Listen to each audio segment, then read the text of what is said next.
ધોરણ 10 વિષય ગુજરાતી ગાલા assignment book વર્ષ 2025-26 પ્રશ્નપત્ર 1 જેમાં વિભાગ સીનું સોલ્યુશન આજે આપણે કરીશું.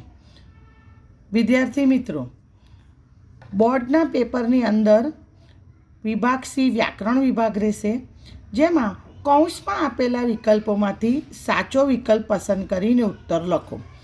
33 નંબરના પ્રશ્નથી શરૂઆત થાય છે. નંબર 33ના અંદર નીચેના શબ્દોની સાચી જોડણી શોધીને લખો. 2 હશે એટલે અડધા માર્ક્સની. પહેલામાં છે કીડિયારું, તેની ખરી જોડણી કીડિયારું. અને બીજું છે સન્નિધિ. પ્રશ્ન નંબર 34, ચાતુર્માસ શબ્દની સાચી સંધિ છોડો. તો ચાતુ વત્તા માસ ચાતુર્માસ. પ્રશ્ન નંબર 35, તેજપુંજ શબ્દનો સમાસ ઓળખાવો. તેજનો પુંજ એટલે થશે તત્પુરુષ સમાસ. પ્રશ્ન નંબર 36, નીચે આપેલ બંને શબ્દોના જોડણી ભેદે થતો અર્થભેદ જણાવો. સૂર, તો સૂરના અંદર થશે આપણું નાદ, સૂર નાદ અવાજ. અને બીજું સૂર છે એનો મતલબ થશે દેવ. પ્રશ્ન નંબર 37, ભાવાદ્ર બનીને એ તો નજરની પીછીને ધૂળ ઉપર પસવાડી રહી હતી. વાક્યમાંના અલંકારનો પ્રકાર જણાવો. તો રૂપક અલંકાર. પ્રશ્ન નંબર 38,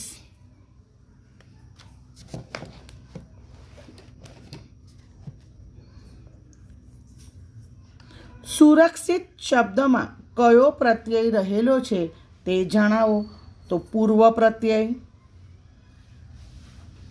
પ્રશ્ન નંબર 39, નીચેના શબ્દોના સમાનાર્થી શબ્દ શોધીને લખો. પહેલું છે ઓથ, ઓથ એટલે સહારો. અને બીજું સાંજ, સાંજ એટલે સંધ્યા. પ્રશ્ન નંબર 40, કંચન સંજ્ઞાનો આપેલા વિકલ્પોમાંથી સાચો પ્રકાર શોધીને લખો. કંચન સોનું છે, ગોલ્ડનું સમાનાર્થી એટલે દ્રવ્યવાચક. પ્રશ્ન નંબર 41, નીચેના રૂઢિપ્રયોગનો અર્થ જણાવો. દાવ પેચ રમવા એટલે યુક્તિ પ્રયુક્તિ કરવી.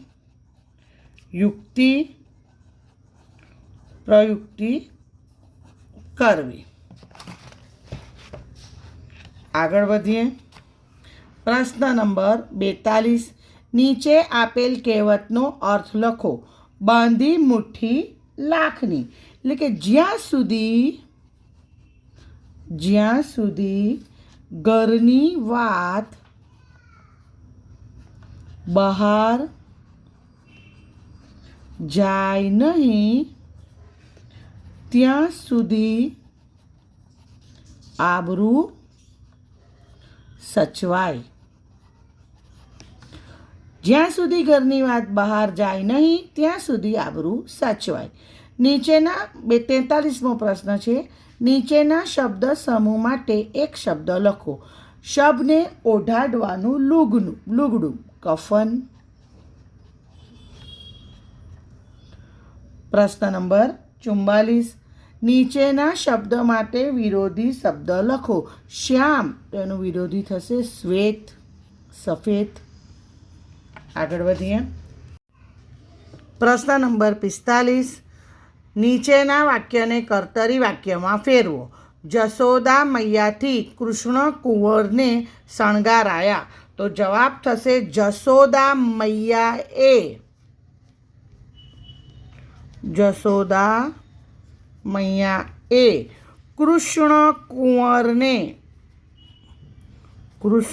કુંવરને શણગાર્યા. પ્રશ્ન નંબર 46, નીચેના તળપદા શબ્દનું શિષ્ટ રૂપ લખો. ખોબણ એટલે ગુફા. પ્રશ્ન નંબર 47, નીચેના વાક્યમાંથી વિશેષણ શોધી તેનો પ્રકાર જણાવો. તીર્થ થોડા ડગલા આગળ ચાલ્યો. તો જવાબ આવશે થોડા અનિશ્ચયવાચક વિશેષણ. અનિશ્ચયવાચક વિશેષણ.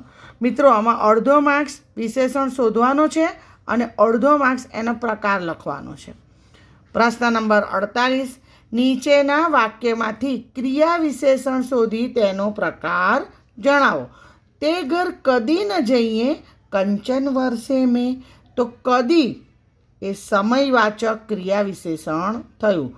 કદી સમયવાચક ક્રિયા વિશેષણ. ઓકે, આગળ વધીએ.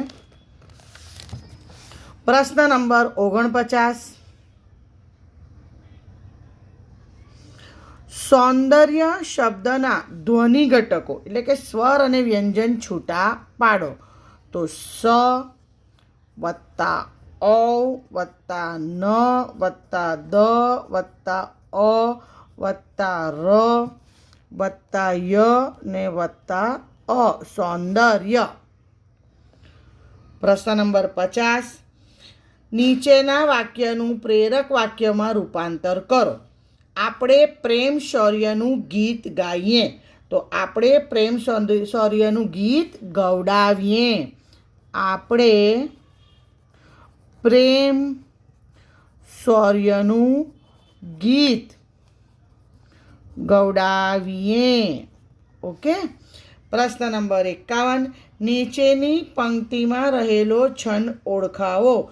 ભણતા પંડિત નીપજે, લખતા લહ્યો થાય, ચાર ચાર ગાવ ચાલતા લાંબો પથ કપાય. આ આપણે દોહરો છંદનું ઉદાહરણ છે. દોહરો છંદ. અને પ્રશ્ન નંબર 52.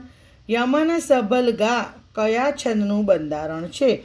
તો યમન સબલ ગા શિખરિણી છંદનું બંધારણ છે. ઓકે વિદ્યાર્થી મિત્રો, નેક્સ્ટ પાર્ટની અંદર આપણે પ્રશ્નપત્ર 2ના વિભાગ સીનું સોલ્યુશન મેળવીશું. Okay, bye. All the best for exam.